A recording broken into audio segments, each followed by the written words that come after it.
오늘 주님께서 주신 말씀은 시편 5편의 말씀입니다. 다 같이 한 목소리로 봉독하시겠습니다.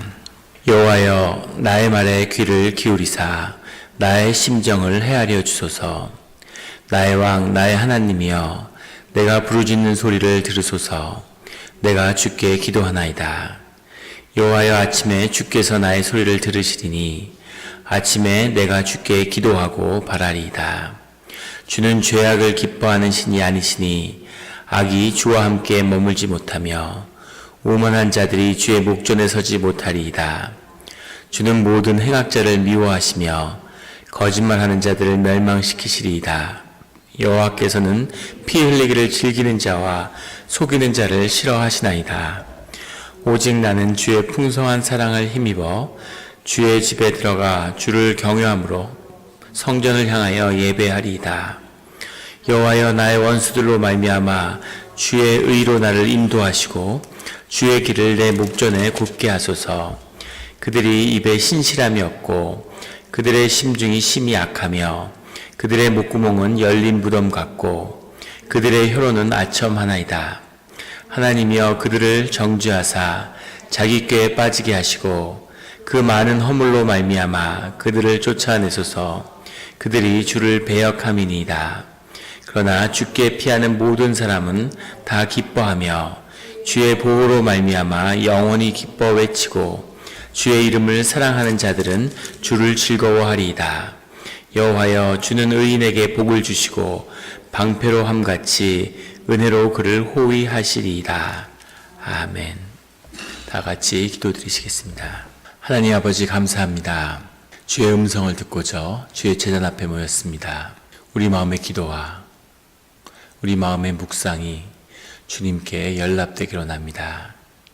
감사드리며 예수 그리스도의 이름으로 기도드렸습니다. 아멘. 오늘 시편 5편의 말씀은 이렇게 시작합니다. 여호와여, 나의 말에 귀를 기울이사 나의 심정을 헤아려 주소서.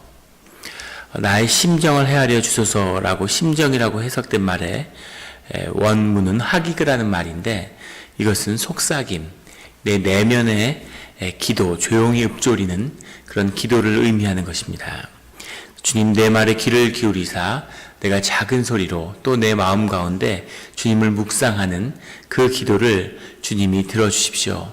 주님은 우리의 심령과 우리 마음의 심원의 깊은 모든 것을 헤아리는 그런 분이시기 때문에 우리 마음의 품은 우리가 설령 읊조리지 않고 마음속에 침묵으로 붙잡고 있는 그 기도도 주님께서 들으시니 그 주님께서 그 기도에 응답하여 주십시오라고 하는 그런 기도입니다.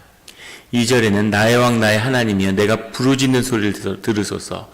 마음속에 있는 기도도 들으시고 내가 주께 나와서 부르짖어 소리내어서 주께 외칠 때 그 기도도 들어주십시오라고 그렇게 간구하고 있습니다. 마음속의 기도와 또 주님께 부르짖는 기도와 어떤 형태의 기도이든 그 기도를 주님이 다 응답하여 주십시오라고 하는 그 고백이죠. 3절에는 여호와의 아침에 주께서 나의 소리를 들으시리니 아침에 내가 주께 기도하고 바라리이다. 여기서 기도하고 바라리이다 라는 아침에 내가 주께 기도하고의 기도는 원문이 이라크라는 말입니다. 오늘은 본문에 다 기도라고 해석했는데 다 다른 단어죠. 이라크라는 것은 희생제사라는 뜻입니다. 아침에 주님께 기도하고 라고 되어 있지만 아침에 나와서 주님께 번제를 드린다는 얘기죠. 번제를 드린다는 얘기는 공적인 예배의 자리로 나온다는 것입니다.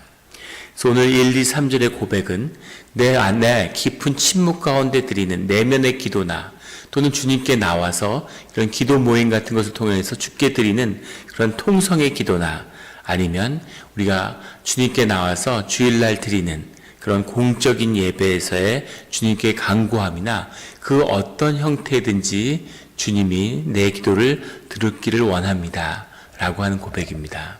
이 말씀은 동시에 우리가 주께 나아갈 때 마음속의 묵상도 필요하고 주님께 부르짖는 기도도 필요하고 주님께 공적인 예배도 필요하다고 하는 그런 뜻도 되겠죠. 어떤 기도의 자리에서든지 주님 앞에 나아갈 때마다 그 기도의 응답을 받는 그런 성도님들이 되시기를 예수 그리스도의 이름으로 축원합니다. 오늘 시편의 기자는 주님께 이렇게 묵상의 기도도 또 통성의 기도도 또 예배 가운데 기도도 그 기도를 통해서 주님께 계속 나아가는 거죠. 4절에 주는 죄악을 기뻐하는 신이 아니시니 악이 주와 함께 머물지 못하며 주님은 의로운 분이고 선하며 아름다운 것을 사랑하시는 그런 분이라는 고백입니다. 우리는 너무나 자연스럽게 우리가 너무 윤리에 이렇게 익숙해 있기 때문에 신이 당연히 악을 미워하고 의를 사랑하겠지라고 생각하지만 사실은 신 앞에 선과 악과 구분이 없겠죠. 우리 그리스의 신화 같은 데 보면 입이 딱 벌어질 정도로 신들이 얼마나 악한지, 일본에 보면 신사에 800만의 그 신들을 모셨다 그러는데, 일본에 우리가 잘 알고 있는 스모 이렇게 씨름의 일종 같이 이렇게 하는 것, 그게 사실은 신사의 제사 양식이죠. 신사 안에서 하던 겁니다. 그 왜 이렇게 뻘거벗고 서로 두드리면서 싸우냐면 그게 사실은 신들을 기뻐하게 하기 위한 거죠. 싸움을 보고 그 싸움을 구경하면서 신들이 기뻐하는 거죠. 그래서 그런 신들의 싸움을 재현하는 게 스모의 양식입니다. 그래서 스피릿이 아주 좋지 않죠. 그런 것처럼 사실은 그런 악과 인간이 보기엔 미움이 신적인 세계에 있는데 우리가 믿는 여호와 하나님은 그런 것을 기뻐하지 않는 분이라고 이렇게 고백하고 있는 겁니다. 그래서 5절, 6절에 걸쳐서 주님은 오만한 자들, 행악자들, 거짓말하는 자들, 피 흘리기를 즐기는 자들, 속이는 자를 싫어하십니다라고 고백하고 있습니다. 하나님이 사람들 가운데 이런 사람들은 어떤 유형화된 사람들이 아니라 그 안에 자신의 악에 붙들려 사는 사람들, 자신의 본능에 붙들려 사는 사람들, 이 말은 다시 말하면 우리의 죄된 육신 가운데 이런 행악하고 오만하고 거짓을 말하고 피 흘리기를 즐기고 속이는 것이 우리의 육신의 삶 가운데 뿌리 깊게 본능으로 존재하고 있다는 것을 동시에 말해주는 것이기도 하죠.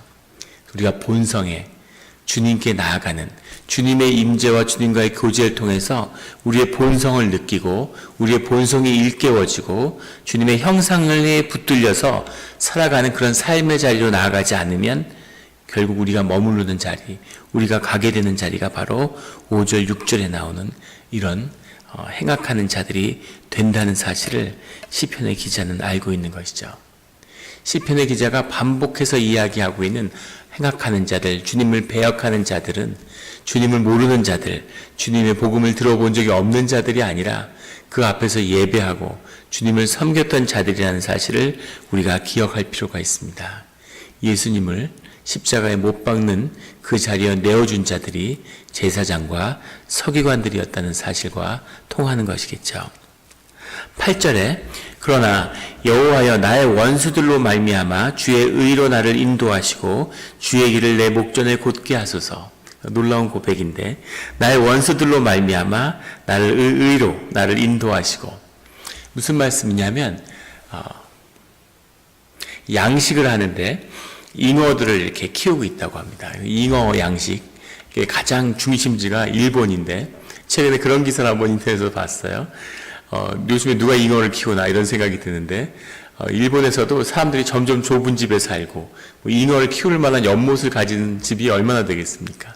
주로 시골에 있는 할아버지 할머니들이 키우시는데 그런 집들이 점점 사라져서 일본의 이 물고기 키우는 게 이제 거의 사라질 위기에 처했다는 기사를 20년 전에 봤는데 20년 만에 아주 놀라운 기사를 봤습니다. 그 일본의 잉어 산업이 전례 없는 호황을 누리고 있다는 거예요. 그 잉어가 필리핀, 말레이시아, 인도네시아, 타이 이런 데로, 타일랜드 이런 데로 팔린답니다. 거기에 있는 사람들이 뒤늦게 잉어를 좋아하게 돼서 일본에서 잉어를 사다가 키운다는 거죠. 근데 잉어 한 마리에 1억이 넘는 10만 불이 넘는 그런 잉어들이 있대요. 그런 잉어들을 키우는 거죠. 왜 키우는지 잉어를 왜 그 돈에 사다가. 그런데 이 잉어를 이렇게 수십 마리, 수백 마리를 키우는데 그걸 아주 건강하게 제일 잘 키울 수 있는 방법 중에 하나가 메기를 그 잉어 양식장에 풀어놓는 거라고 그래요. 그래서 메기는 잉어를 잡아먹죠. 그래서 아주 위험한 행위일 것 같은데, 메기가 잉어를 몇 마리 잡아먹는 게 중요한 게 아니라 메기가 막 그 잉어 양식장을 들쑤시고 다니는 거죠. 그러면은 그 잉어들이 이제 살기 위해서, 또 메기가 무서우니까 막 도망 다니는데, 그 도망 다니는 잉어들로 인해서 잉어들이 다 건강해지고 병이 안 걸린다는 겁니다. 그래서 잉어들이 가만히 있으면 아파하고 병이 걸리고 문제가 많은데, 계속 물도 더 청결해지고 깨끗해지고, 그래서 잉어 양식장에다 메기를 푸는 것이 잉어들을 깨끗하게 하는 가장 좋은 방법이라는 거죠. 이 말씀을 나눈 이유는 오늘 8절에 나오는 말씀의 뜻이 그건 거죠. 주님이 이 악을 통해서 우리를 의롭게 하신다는 겁니다.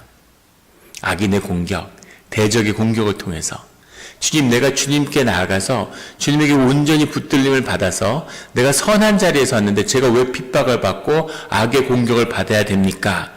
그런데 그 말을 뒤집으면 그런 악의 공격과 악의 핍박이 없으면 내가 선해질 수 없는 거죠. 그것이 하나님이 고난과 시련과 시험 가운데 우리를 인도하시는 참 뜻이 아닐까, 그런 생각을 하게 됩니다.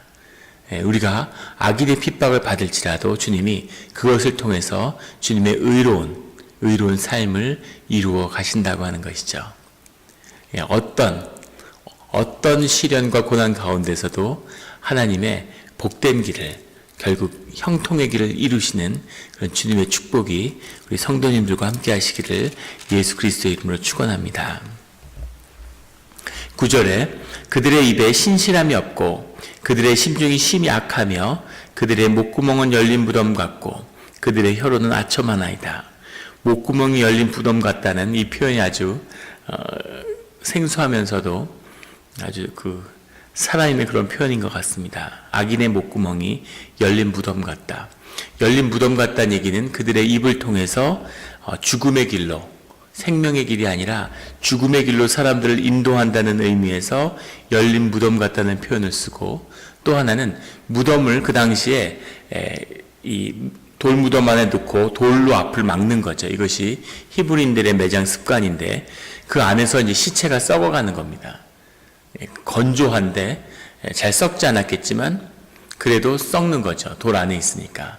그래서 그걸 완전히 썩는데, 그 썩는 돌의 그 무덤에 구멍을 열었다고 생각해 얼마나 안에서 악취가 나겠습니까? 그 안에 겉을 아무리, 회칠한 무덤, 이것도 같은 표현이죠. 겉을 아무리 아름답게 꾸몄어도 그것을 열었을 때 그 안에는 무덤 같은 썩은 데가 진동하는 그런 것이 악인의 특징이라는 거죠. 그렇게 냄새가 나고 사람을 죽음으로 이끄는 그런 목구멍이 열려 있는데 그들의 혀는 정작 아첨한다는 거죠. 사람들에게 아첨하고 필요할 때 아첨하는, 이것이 악의 본질적인 것입니다. 현상으로 겉으로는 아름다운데 회칠한 무덤이고 겉으로는 아주 아름답고 깨끗하게 되어 있는데 속은 썩어가는 것, 이것이 악의 본질인 것이죠. 주님은 늘 우리의 존재에 대해서 이야기하십니다. 그런데 세상은, 대적의 무리는 늘 사람들을 향해서 자격에 대해서 이야기하죠. 하나님은 네가 누구냐? 너의 존재가 무엇냐? 순결하고 성결한, 거룩한 그런 존재가 되라고 말씀하시죠. 그게 너라고. 그런데 세상은 넌 어차피 더럽기 때문에 너를 꾸밀 수 있는 멋진 옷을 입어야 되고 자격을 갖춰야 된다, 이렇게 이야기하는 겁니다. 이것이 바로 그 끝이 목구멍이 열린 무덤이고 혀로는 아첨하는 그런 모습인 거죠. 11절에 그러나 주께 피하는 모든 사람은 다 기뻐하며 주의 보호로 말미암아 영원히 기뻐 외치고 주의 이름을 사랑하는 자들은 주를 즐거워하리이다. 12절에 여호와여 주는 의인에게 복을 주시고 방패로 함같이 그 은혜로 그를 호위하시리이다. 11절에 핍박을 받는 가운데 주께 있는데 이렇게 기뻐하고 주의 이름을 외치고 주의 이름을 사랑하는 자들은 즐거워하고, 그러니까 이런 표현들은 당위가 아니라 주 안에서 경험하는 그런 자신의 간증을 주께 드리는 거죠. 주 안에 있으면 기쁘고 즐거워하는 겁니다. 기쁘고 즐거우신가요? 너무 새벽이라 그런지 표정들이 너무 시리어스 하셔서. 그런데 알 수 없는 기쁨이 주 안에 있는 거죠. 기뻐할 상황이 아닌 것 같은데, 어려운 일이 있는데, 그리고 나의 삶을 어렵게 만드는 근본적인 문제가 아직도 있는데 그 안에서 주를 믿고 주를 의지하기 때문에 기뻐할 수 있는 거죠. 그 주님의 임재고 주님께 붙들림을 받았을 때 기쁨이 있는 겁니다. 내가 제정신인가? 세술에 취했나? 미쳤나? 이런 생각이 드는 거죠. 그런데도 그 안에 주님으로 말미암아 기쁨이 있는 그 기쁨에 붙들려 사시는 성도님들이 되시기를 주의 이름으로 축원합니다. 여호와여 주는 의인에게 복을 주시고 방패로 함같이 은혜로 그를 호위하시나이다. 복을 주시고 그리고 방패처럼 은혜로 우리를 막아주고 계신다는 거죠. 모든 것이 은혜임을 우리가 5분 뒤에 한치 앞의 삶을 알 수 없는 거죠. 우리가 심지어 오늘 하루를 고민하는데 집으로 돌아가는 그 길을 안전을 우리가 보장받고 있지 못합니다. 무슨 일이 있을지 알지 못하는 거죠. 하지만 주님의 은혜로 우리를 지키시는 걸 알기 때문에 기도의 비밀이기도 하죠. 집사람이 암투병이 심하고 마지막을 향해 갈 때 가장 마음속에 괴롭고 힘들었던 건 사실은 그 아이들이었습니다. 그래서 아이들을 잘 키울 수 있을까? 그래서 아이들 생각을 하면 내가 아이를 잘 키울 수 있을까? 그래서 제 마음의 결론은 제가 잘 키울 수 없다는 거죠. 그래서 차라리 절 데려가시고 한 명이 가야 되면 애들한테 엄마를 남겨두는 게 아이들에서 더 좋지 않겠습니까? 지금 절 데려가십시오라고 이렇게 늘 기도했는데, 근데 기도하는 중에 신비적 그런 게 마음속에 기쁨이 오는 거죠. 이렇게 기뻐할 상황이 아니죠. 약간 미친 게 아닌가 이런 생각이 드는. 그런데 마음에 기쁨이 있는 겁니다. 왜 기쁘냐면 집사람이 아니라 절까지 데려가도 우리 부부를 다 데려가도 그래도 아이들이 잘 자라겠구나. 그런 마음의 확신이 오는 거죠. 어떠한 상황이 와도 하나님의 은혜로 아이들을 잘 키워주시겠구나. 그 생각이 드니까 감사하고 또 은혜가 되고 마음에 기쁨이 있는 거죠. 그런 것처럼 주님이 우리를 늘 이렇게 방패로 함같이 은혜로 우리를 호위하신다는 겁니다. 그 안에 기쁨이 있고 즐거움이 있는 영원히 기뻐 외치는 또 새벽에 주님께 번제를 드리는 오늘 시편의 기자의 고백처럼 예배의 자리에 기도의 자리에 주님을 영접하고 주님과 교제하는 우리의 본성이 일깨워지는 그런 이 새벽이 되기를 예수 그리스도의 이름으로 축원합니다. 기도드리시겠습니다. 하나님 아버지 감사합니다. 귀한 말씀으로 도전을 주시니 감사합니다. 우리 마음에 있는 그런 아픔을 주님께 토해내고 부르짖게 하시고 그 기도를 통해서 우리의 심령이 강해지기를 원합니다. 또 우리가 알지 못하는 우리 마음속에 깊은 기도의 제목을 주님이 찾아주시고 우리에게 알려주시옵소서. 우리가 기도로 나아가기를 원합니다. 또 공적 예배를 통해서 주님께 영광이 드려지고 주님을 영접하는 그런 신앙의 길로 인도하여 주시옵소서. 오늘 하루 가운데 우리가 주님께 의지하는, 주님이 도와주시지 않으면 해결될 수 없는 그런 많은 작지만 또 큰 기도의 제목들이 있습니다.